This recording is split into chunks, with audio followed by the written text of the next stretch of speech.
Мектеп жасына дейінгі балаларға қазақ тілін үйрететін заманауи әдістемелік кешен жарыққа шықты. Жаңа интерактивті құрал сиқырлы қалам деп аталады. Оның ерекшелігі балалардың қазақ және ағылшын тілдерін тез меңгеруіне мүмкіндік береді. Әрі анимациялық көріністермен жасалғандықтан сәбилердің назарын бірден аударады. Бұл интерактивті кешенмен жаттыққан балалар қазақ және ағылшын тілдеріне тән дыбыстардың дұрыс айтылуын, сөздерді буынға бөлуді, санауды және зат есімдерді жеңіл үйренеді. Сондай-ақ тілдерді дамыту 2011-2020 мемлекеттік бағдарламасы аясында қазақ эпостарының желісі бойынша түсірілген мультфильмдер жинағы да жарық көрді. Жинаққа Алпамыс, Қобыланды, Ертарғы мен Қамбар батыр ертегілері енген. Жоба авторлары жинақты бүлдіршіндерге қазақ әдебиетінің құнды эпостарын насихаттауда таптырмас әдіс деп отыр.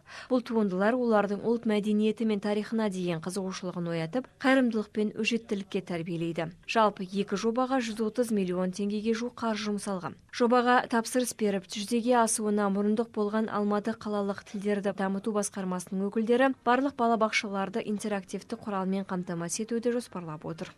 Тілдің төңірегіндегі әңгімеден гөрі енді нақтылы іске көшетін кез келді. Яғни балабақшаның сыртын қазақша деп атын атағанмен, оның ішкі мазмұнын, ішкі затын өзгертпей болмайтындығына біз көзіміз жетті.